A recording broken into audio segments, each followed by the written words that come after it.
So it seems like Disney now are starting to shake up one or two things internally, ladies and gentlemen. I think they need to do a lot more than that. We can all see Disney has been in such a terrible place for a long time. They replaced everything everybody once loved about Disney with what? Oh yeah, woke agendas, left, right, and center. People are tired of it, and it has cost them big time. Also, when you create products that are, well, way below par constantly over and over and over again, this was always going to happen. For example, Disney Plus lost 1.3 million subscribers in the final quarter of 2023 amid a hefty price hike that went into effect last fall, but managed to narrow its streaming business losses by $300 million during the October-December period. Now, maybe this is just a thought. If they weren't losing so much money all the time, they wouldn't have increased those prices. Who knows? And how much money did they lose? Well, according to a box office analyst, they may have lost over $1 billion in just 2023. A box office analyst, OMB Reviews, claims the Walt Disney Company has lost well over $1 billion from just its theatrical releases in 2023 alone. I mean, if that number is true, that is absolutely insane. That is huge. But regardless if it's that number or not, we can all see they lost a lot of money. The amount of money they spent on films and the return they got, it didn't look good. And it's sad it's reached the point, let me know how you guys feel about this one. If Disney announced tomorrow that they're shutting their doors, they can no longer function, how many people would actually care? Yeah, I don't think a lot. I certainly wouldn't lose sleep over it, and the fact it's reached this point is just terrible for this company. But news has now broken that a president within Disney, Sean Bailey, has now stepped down. Who knows, he may have been forced to step down. He was in charge of the remakes. Yeah, those garbage things. And if he has been forced to step down, I think it's probably because of the money they have not been getting in return for creating those lovely films.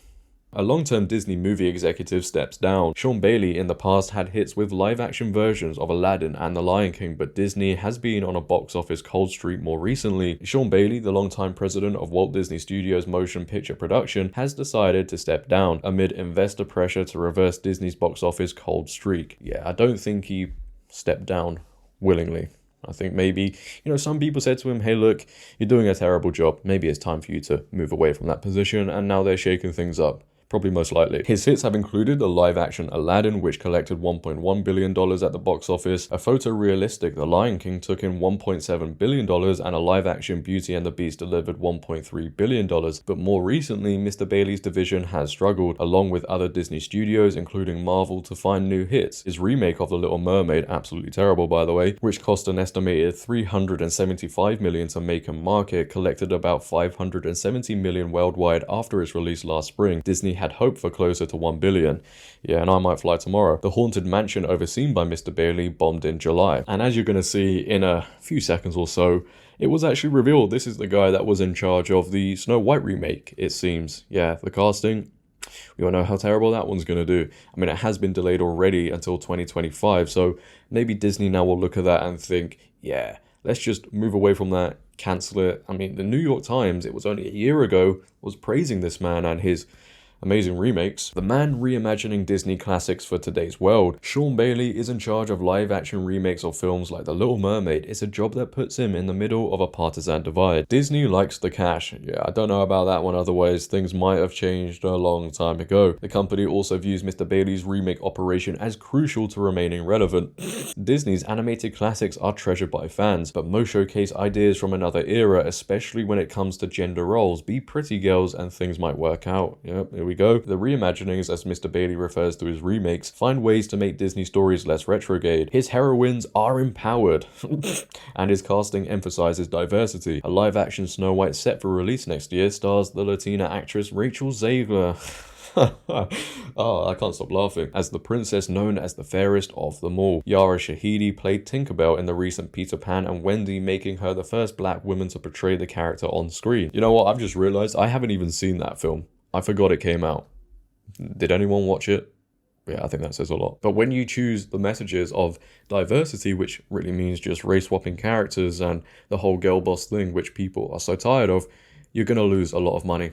That is a given. And I don't know anybody that had an issue with how the men and women were portrayed in the classics. I've never sat next to a girl and watched a Disney film and they've got, I cannot believe how the women are being portrayed. I can't believe how the princesses are being treated. The patriarchy is too much. we must stop watching this film. Nah, it's just a small minority who apparently the large majority must listen to, and they want to ruin everything for everybody else. But this news might seem like a good thing, you know, they're getting rid of the guy who was in charge of the remakes, but I don't think anything is actually going to change with Disney until Bob Iger, the CEO, is removed. Until he's gone, we will still see crap after crap after crap after crap. I mean, here he is in 2021 saying some, well, very interesting things. Well, I mean, Bob has talked about this eloquently since he's become CEO. I'll say a couple of things about it. You know, we've tended to shy away from politics. And in doing so, I think we've shied away from talking about issues that aren't political at all, like the issues that we're talking about today. Because we believe in doing so, maybe it looks like we're taking a stand. Well, in that reality, we should be taking a stand. By the way, I take responsibility for this. I was CEO for 15 years. And so I manage the company's public-facing processes and how we were portraying ourselves. And I think that we have to be less cautious, as Bob, I think, was just alluding to, about such things and not be concerned, like just commenting about what happened in Washington last week. That's not political on our part at all. We know that what we saw was fundamentally wrong and that it was rooted in hatred and disrespect and contempt and intolerance. And we should feel free as a company to comment about that without retribution. And another thing I want to say that I've learned these last 9 to 12 months is, I'm very proud of a lot of the work we've done in terms of diversity and inclusion on screen. When we did Coco, for instance, at Pixar, a great example of that, or Tiana, or of course, Black Panther is one of the great examples of that. I allowed those things to make me feel a bit complacent in a sense. It's not that I wanted to be that way, but I thought, wow, we did Black Panther. How great are we? And it caused me to not focus as much as I should have on the culture of the company and the environment and in the voices that were telling those stories as opposed to just how they were being portrayed on the screen. They need to get rid of him and everybody else to make any real change in that company. They need fresh ideas and they need to move away from the remakes because they can't get those right. And that is the worst thing to do because the template is there for them. All they have to essentially do is just copy the original and add a few new things here or there. And I'm not talking about race swapping characters, but different sort of things, and it will be okay. But they can't even do that. Yeah, clearly not the smartest bunch. But clearly these agendas, the woke agendas, just mean more to them. And if they continue to go down that route, which I think they just will, they're going to lose more and more money. And it wouldn't surprise me if in the next, I don't know, couple of years or so, we see mass layoffs. That's what it's going to get down to.